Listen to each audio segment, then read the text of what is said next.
नमस्कार दोस्तों, दिग्विजय शर्मा एकेडमी में आपका स्वागत है। आज हम साइंस के एमसीक्यूज करेंगे। आज जो हम चैप्टर करने वाले हैं उसका नाम है मैनेजमेंट ऑफ नेचुरल रिसोर्सेज। तो स्टार्ट करते हैं। Which of the following is slash are not the consequences of building high rise dams. तो जो हमारे डैम्स होते हैं उनके हाई राइज यानी कि ज्यादा हाइट जो होती है उसके लिए उसकी वजह से क्या क्या चीजें नहीं होती हैं, ये पूछा गया। ठीक है, what are not the consequences. Consequences मतलब होता है रिजल्ट, इसकी वजह से क्या क्या नहीं होता है वो बताना है हमको। तो लॉस ऑफ बायोडाइवर्सिटी ये तो होता है हमारा। ठीक है, तो ये हमारा आंसर गलत हो जाएगा। क्यों गलत हो जाएगा? क्योंकि उन्होंने नॉट पूछा है। ठीक है, depletion of natural habitats of wild animals. तो वाइल्ड एनिमल जहां पर रह रहे हैं उनको दूसरी जगह जाना होगा क्योंकि वहां पर डैम बनाना स्टार्ट हो चुका है। ठीक है, तो ये भी हमारा सही ऑप्शन है, लेकिन यहाँ पर नॉट पूछा है इसीलिए ये गलत हो जाएगा। यहाँ पर क्या है, क्या क्या नहीं होता है वो बताना है। ठीक है, तो ये वैसे तो करेक्ट है लेकिन यहाँ पर नहीं पूछा इसलिए हमारे आंसर के हिसाब से ये गलत हो जाएगा। ठीक है, soil erosion leading to. Soil erosion का क्या है, डैम से कोई लेना देना नहीं होता है। ठीक है, और falling in ground water level. तो ग्राउंड वाटर लेवल कम नहीं होता है, उसकी क्वालिटी खराब हो जाती है डैम्स बनाने से, क्योंकि उसमें वो गर्म पानी जो होता है यूज्ड वाटर हम उसमें वापस भेज देते हैं। ठीक है, तो ग्राउंड वाटर फॉल नहीं होता है। ठीक है, ग्राउंड वाटर लेवल जो है वो फॉल नहीं होता है। तो थर्ड और फोर्थ ऑप्शन जो हमारे उसकी कॉन्सिक्वेंसेज में इनकरेक्ट है, इसीलिए यहाँ नॉट पूछा था तो यही हमारे करेक्ट आंसर हो जाएंगे। तो थर्ड और फोर्थ यानी कि ऑप्शन सी जो है वो करेक्ट हो जाएगा। ये ध्यान रखना है, कॉन्सिक्वेंस मतलब रिजल्ट होता है, कॉज मतलब उसका कारण होता है। ठीक है, यहाँ नॉट पूछा था इसलिए अपोजिट वाले हमको देखने हैं। तो ये इस तरीके क्वेश्चन में ये नॉट लिखा होता है, इससे काफी कंफ्यूजन हो जाता है। ठीक है, तो आपको ये ध्यान रखना है। देखिए फर्स्ट और सेकंड वाले भी अगर ऑप्शन में दिया होगा तो कंफ्यूजन हो जाता है, तो ये ध्यान रखना है आपको। ठीक है, which of the following activities will prove to be effective in preventing floods. तो फ्लड्स ना आए उसके लिए क्या क्या हमें करना चाहिए। ठीक है, तो रिमूविंग द टॉप सॉइल, तो इससे तो फ्लड्स और ज्यादा आ जाएंगे, तो ये तो गलत हो जाएगा। ए फॉरेस्टेशन करेक्ट हो जाएगा। ए फॉरेस्टेशन मतलब ज्यादा से ज्यादा प्लांट्स लगाना। ठीक है, कंस्ट्रक्शन ऑफ डैम्स, तो डैम्स को कंस्ट्रक्ट करने से हम फ्लड्स को रोक सकते हैं क्योंकि पानी उसी में स्टोर हो जाएगा। कटिंग ऑफ ट्रीज, तो ये भी अपोजिट हो जाएगा उसके। ठीक है, तो हमारा करेक्ट आंसर फ्लड रोकने के लिए ए फॉरेस्टेशन और कंस्ट्रक्शन ऑफ डैम ये करेक्ट हो जाएगा।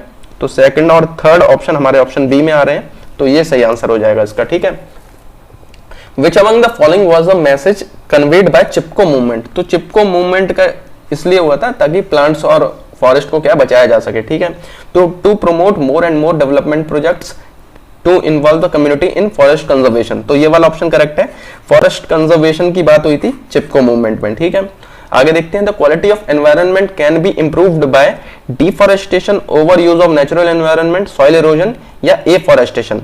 तो एफॉरेस्टेशन करेक्ट हो जाएगा क्योंकि एनवायरनमेंट की क्वालिटी इंप्रूव करने के लिए हमको पेड़ लगाने होंगे ना कि काटने होंगे। ठीक है, आगे देखते हैं। Which among the following is an eco friendly activity. Eco friendly यानी कि एनवायरनमेंट के लिए फ्रेंडली है कौन सी एक्टिविटी इनमें से। ठीक है, तो making use of automobiles, making use of poly bags, make use of dyes and colouring the clothes, making windmill to generate power irrigation. तो देखिए ऊपर के तीन ऑप्शन अगर देखते हैं तो ऑटोमोबाइल चलाएंगे तो उससे CO2 रिलीज होगी। ठीक है, पॉली बैग्स नॉन बायोडिग्रेडेबल होते हैं तो ये हमारी इको फ्रेंडली नहीं है।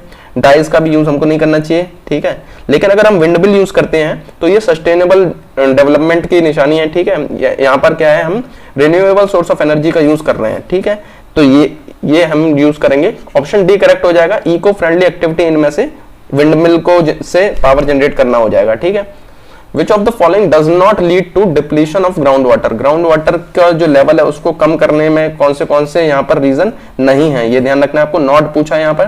ठीक है, establishing thermal power plants, cultivation of high yielding variety of crops, process of deforestation या प्रोसेस ऑफ एफॉरेस्टेशन। तो पेड़ लगाने से हमारा ग्राउंड वाटर डिप्लीट नहीं होगा, तो प्रोसेस ऑफ एफॉरेस्टेशन ये करेक्ट आंसर हो जाएगा। ठीक है, पेड़ काटेंगे तो ग्राउंड वाटर लेवल हमारा कम होगा क्योंकि जो बारिश है वो कम होगी। Cultivation of high yielding variety of crops, तो हाई यील्डिंग वैरायटी सीड्स हम यूज करते हैं तो उसमें भी ग्राउंड वाटर पे इफेक्ट पड़ता है और थर्मल पावर प्लांट से भी इस पर इफेक्ट पड़ेगा क्योंकि वाटर इसमें बहुत ज्यादा यूज होता है। तो एफॉरेस्टेशन, प्रोसेस ऑफ एफॉरेस्टेशन जो है उससे डिप्लीशन नहीं होगा ग्राउंड वाटर का। ठीक है, government launch the Ganga action plan project in 1985। तो ये डेट याद रखनी है आपको। The main purpose of this project was तो गंगा एक्शन प्लान का मेन पर्पस था वाटर पोल्यूशन जो है गंगा का उसको फ्री करना, ठीक है, उसकी क्वालिटी सही करना, गंगा रिवर की जो वाटर है उसकी क्वालिटी को इंप्रूव करना था इसका मेन काम, ठीक है। तो डैम वगैरह से इसका कोई लेना देना नहीं था, ठीक है। ऑप्शन बी इसका करेक्ट आंसर हो जाएगा, make its water pollution free. आगे देखते हैं, which among the following factors help in confirming the contamination of river water.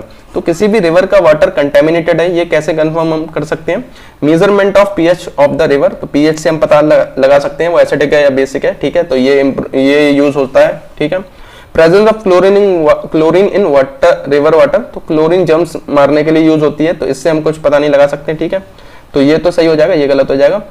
Existence of diverse life forms in river water, तो कौन से वहां पर लिविंग ऑर्गेनिज्म रह रहे हैं उससे हमें उसके कंटेमिनेशन के बारे में पता नहीं चलेगा। Presence of coliform bacteria, coliform bacteria से हम पता लगा सकते हैं, ये अगर प्रेजेंस होगा तो इससे क्या है वाटर की क्वालिटी अच्छी नहीं होगी।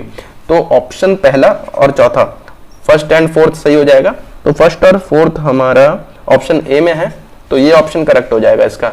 यहाँ पर क्या है, कौन से हमारे कंटेमिनेशन को पता करने में हेल्प करेंगे वो बताना था, ठीक है, तो फर्स्ट और फोर्थ इसका करेक्ट आंसर हो जाएगा। Among the following choose the correct option which reduces acts related to the 3R strategy which can be used to conserve our natural resources। तो 3R strategy में ये रीजेनरेट नहीं होता है, ठीक है, ना ही रीडिस्ट्रीब्यूट होता है, रिड्यूस, रिसाइकल, रीयूज ये होते हैं। अच्छा, एनसीईआरटी की बुक में आपको R5 मिल जाएंगे, 5 Rs मिल जाएंगे ये, ठीक है। तो इनके अकॉर्डिंग क्या होता है, पहले तो आता है रिफ्यूज, तो आपको रिफ्यूज करना है ऐसे सब्सटेंसेस का यूज करने के लिए जो नॉन बायोडिग्रेडेबल है, ठीक है। अगर आप रिफ्यूज नहीं कर सकते हैं तो रिड्यूस कीजिए, कम से कम यूज कीजिए। अगर आप यूज कर भी रहे हैं तो उनको बार बार यूज कीजिए, रीयूज कीजिए उनका।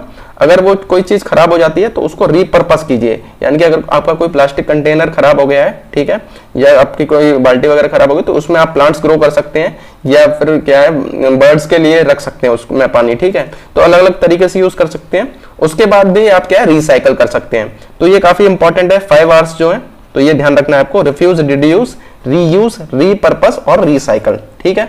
आगे देखते हैं, हु स्टार्टेड चिपको आंदोलन, तो ये काफी इंपॉर्टेंट है। चिपको आंदोलन जो शुरू करा था वो सुंदरलाल बहुगुणा ने किया था, ठीक है, ये नाम याद रखना है, सुंदरलाल बहुगुणा, ठीक है। Sardar Sarovar dam is situated on which river, तो सरदार सरोवर डैम जो है वो नर्मदा रिवर पर बना हुआ है, ठीक है, तो ये ध्यान रखना आपको।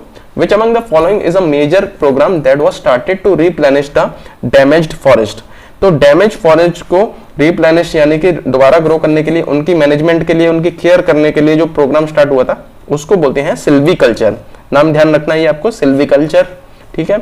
इन our country there are attempts to increase the height of several existing dam, तो डैम को, हमारी हाइट को इंक्रीज करने के बहुत सारे हमारे प्रोग्राम बने हैं, ठीक है, like Pahari dam, Almatti dam across the Narmada.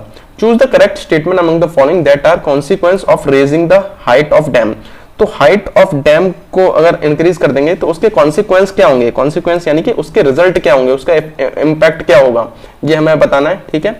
Terrestrial flora and fauna of the area is destroyed completely, dislocation of people and domestic animals living in the area, valuable agriculture land may be permanently lost, it will generate permanent employment for people. तो देखिए height increase करने से क्या है, employment तो generate नहीं होती है, ठीक है, इसके अलावा फ्लोरा फौना आपकी डिस्ट्रॉय हो जाती है, ठीक है। Dislocation of people and domestic animals living in the area, तो लोगों को भी जगह छोड़ के जाना पड़ता है और वहां के डोमेस्टिक एनिमल्स को भी जगह छोड़ के जाना पड़ता है, ठीक है। डिसलोकेशन मतलब लोकेशन चेंज करना, ठीक है। वैल्यूएबल एग्रीकल्चरल लैंड में भी परमानेंटली लॉस्ट, तो वहां पर डैम बन जाएगा तो एग्रीकल्चर तो नहीं हो पाएगा, तो ये भी करेक्ट हो जाएगा। तो यहाँ पर फर्स्ट, सेकंड और थर्ड ये ऑप्शन तो करेक्ट है, एम्प्लॉयमेंट इतनी ज्यादा जनरेट नहीं होती है, ठीक है, तो फर्स्ट सेकंड थर्ड हमारे किसमें आ रहे हैं, तो फर्स्ट सेकंड थर्ड ये ऑप्शन बी में आ रहे हैं, तो ऑप्शन बी हमारा यहाँ पर करेक्ट हो जाएगा इसका आंसर, ठीक है। Given below are the few statements related to biodiversity, pick those that are correctly describe the concept of biodiversity, तो बायोडाइवर्सिटी को कौन से स्टेटमेंट करेक्टली डिस्क्राइब कर रहे हैं वो बताना है हमको। तो बायोडाइवर्सिटी जो होती है वो होती है अलग अलग प्रकार के जो जानवर, प्लांट्स, एनिमल्स हैं उसकी वैरायटी जो होती है, डाइवर्सिटी मतलब वैरायटी होता है, ठीक है। तो biodiversity refers to different species of flora and fauna present in an area, तो ये करेक्ट है। फ्लोरा यानी प्लांट्स, फौना यानी कि एनिमल्स, तो फ्लोरा फौना की अलग अलग स्पीशीज एक ही एरिया में रह रही है तो वो उसकी बायोडाइवर्सिटी हो जाएगी, उसकी वैरायटी हो जाएगी। Biodiversity refers to only flora, तो ओनली फ्लोरा नहीं होता, ये गलत हो जाएगा, दोनों आते हैं इसमें, ठीक है। Biodiversity is greater in forest, तो ये करेक्ट है, फॉरेस्ट में ज्यादा इसकी वैरायटी मिलती है आपको प्लांट्स और एनिमल्स की। Biodiversity refers to the total number of individuals of particular species living in an area, तो ये गलत हो जाएगा।